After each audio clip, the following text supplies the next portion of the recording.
Hello, my name is Einar Jensen. My project is a comparative study of 4 deep learning architectures on satellite land use classification task, classifying land as agricultural or non-agricultural. I chose this task because as an aligned student, I'm still relatively new to deep learning, and so in Project 5, that was my first real introduction to deep learning. And so I wanted to use this final project as a second wave of learning these architectures. The purpose of my project is to understand how different deep learning architectures compare on an RGB image classification dataset and to identify a best performing model. So my initial proposal was actually much simpler. I proposed 3 CNNs on a grayscale fashion MNIST dataset. But after some great feedback I got from the professor, I pushed myself further with a more complex real-world data set. The data set and the models I selected were inspired by several IBM courses that I had researched during the planning phase of my project, and I collected various ideas from multiple IBM courses and combined them into this single final project. I read 3 peer-reviewed papers to help shape this project, and each one actually led directly to a decision that I made. After selecting the satellite dataset, I found the Eurosat paper by searching for papers using satellite image datasets, since I wanted something that was directly comparable to my project.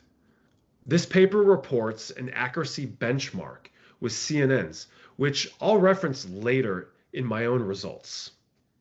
After I decided to include a CNN VIT hybrid model, I went looking for the paper that actually introduced this architecture, and I found it in the second paper on this slide. And during my research phase, after seeing ResNet used in an IBM lab exercise on transfer learning, I decided to use it for my transfer learning model, which led me to read the original ResNet paper. My project's dataset has 6,000 satellite images, 64 by 64 pixels, RGB, perfectly balanced between agricultural and non-agricultural land. And it came pre-labeled, so this is considered a supervised learning task. My EDA process confirmed the image count, class balance, channels, and dimensions. The pixel intensity histogram on the right looks right skewed, meaning most pixels are dark. The baseline CNN is simple. It's a 2-layer network, 2 convolution and pooling blocks, then 1 fully connected layer straight to the output. No batch normalization, no dropout. It has approximately 30,000 parameters, so this is by far the smallest of the 4 models. The details I used to code this architecture came from a lab assignment in IBM's Deep Learning with PyTorch course. The Deep CNN is a larger network trained from scratch. It has 6 convolutional blocks. Each block does a convolution, then ReLU, then max pooling, then batch normalization. The channel count doubles at every block, going from 32 all the way up to 1024. Global average pooling and a fully connected layer with dropout produce the final output. It has approximately 19 million parameters, and the details I used to code this architecture came from a lab assignment in IBM's AI capstone course. The CNN VIT hybrid uses the same 6-block CNN backbone, but trained independently so the 2 models don't share weights. Its output becomes tokens, with a CLS token, short for classification token, and positional embeddings added, then passed through 6 transformer blocks using self-attention. This is the largest of my 4 models, at approximately 60 million parameters. The idea behind combining these 2 is that each is good at something different. The CNN handles local features, sliding small kernels across the image. The transformer handles global features, since its attention mechanism lets different regions relate to each other no matter how far apart they are.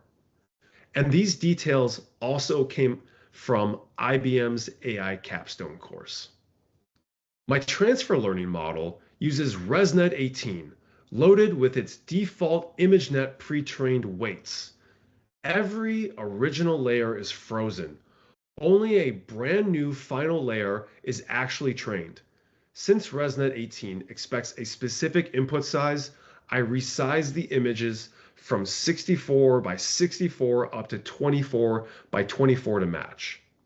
Out of 11 million total parameters, only about 1,000 are actually trained on my satellite data. The details I used to code this architecture came from IBM's Introduction to Computer Vision and Image Processing course. Before training, I split the data 70% train, 15% validation, and 15% test. All four models shared the same hyperparameters, such as Atom Optimizer, learning rate of 0.001, cross-entropy loss, and batch size 32. These were inspired by the various IBM course materials that I found. For epochs, all four started at 15. After running my program, I noticed the hybrid and transfer learning models had not finished learning yet. Validation loss was still decreasing, so I extended those to 25. On the right, you'll see two of the four charts. Deep CNN's loss spiked at around epoch 13, but its best checkpoint was already locked in earlier at epoch 3, so that spike didn't matter. The transfer learning model shows no spike, but is still slightly decreasing at epoch 25, meaning it likely hadn't finished learning by then. For evaluation, I chose accuracy as my primary metric. It's simple, a great fit for balanced data sets like the one that I used, and it lets me compare directly against the Eurosat benchmark, which I'll show later. For secondary metrics, I considered F1, OCROC, a confusion matrix, training time, and parameter count. For accuracy, the deep CNN came out on top at 99.67%. For context, the Eurosat paper reported 98.57% accuracy on a similar but harder 10-class task. And all but the transfer learning model exceeded this benchmark. The deep CNN was also the fastest to reach its best checkpoint at just 3 minutes and 27 seconds. And you can see all of this together in the table on the right: accuracy, time to best checkpoint, and parameter count for all four models. Based on my results, for this dataset and task, I selected the Deep CNN as the best performing model. It had the highest accuracy, as well as the highest F1 score, and was the fastest to reach its best checkpoint. On the right, you'll see that the Deep CNN's blue bubble sits on the top left as the most accurate and fastest. The baseline CNN and hybrid bubbles land in the middle, and the transfer learning bubble is all the way down at the bottom right. Two key findings worth highlighting. Baseline CNN came within 0.44 points of Deep CNN's accuracy using about 19 million fewer parameters.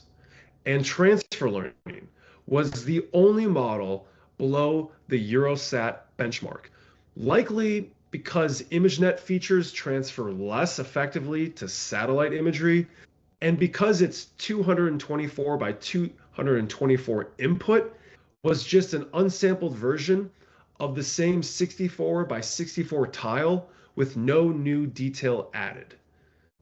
As for limitations, the data set is fairly small, only 6,000 images, so all four models performed close to the ceiling of accuracy. And I didn't do independent hyperparameter tuning here, and I only used a single train validation test split. So small differences between models' results are not statistically confirmed. On the right is one example of a deep CNN false negative. True label was agriculture, but it predicted non-agriculture. And you can see what looks like a road cutting through the green field, which may be part of why it got this one wrong. For future work, I'd be interested in experimenting with a larger data set to better understand and see the differences between these four architectures. I'd also want to extend transfer learning's training further, since as you can see in the chart below, its validation loss was still decreasing at the final epoch of 25. During my research, I also came across GradCam, an advanced visualization technique, and if I had more time, I'd be interested in applying it to this project to better understand how each model learns the data. What you see on the right is just a visual example of what GradCam's result looked like. Here's the full reference list that I used to build this project, and to see the full details, please refer to my references section in my final report. To recap, my project's objective was to compare deep learning architectures and determine the best performing model on an RGB image dataset, and that objective was achieved. What I also noticed, added complexity only bought a small accuracy gain over the much simpler baseline CNN. To close, I'd like to leave you with a quick analogy. Think of this project like taking a trip to the local grocery store, where you can choose to walk, drive a compact car, or drive a race car. Walking is our baseline CNN. It's simple and a lightweight solution to get to the grocery store. The compact car is the deep CNN. It's a bit more efficient and reliable than walking.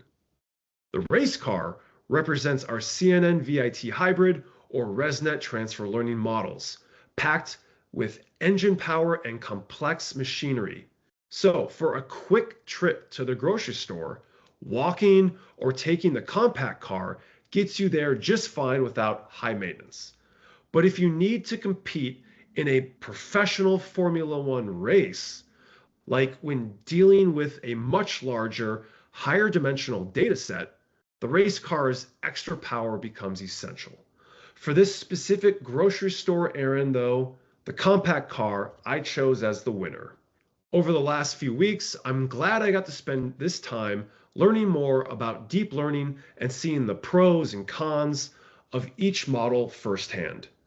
Thank you for watching. Feel free to email me with any questions, and I hope you have a great day.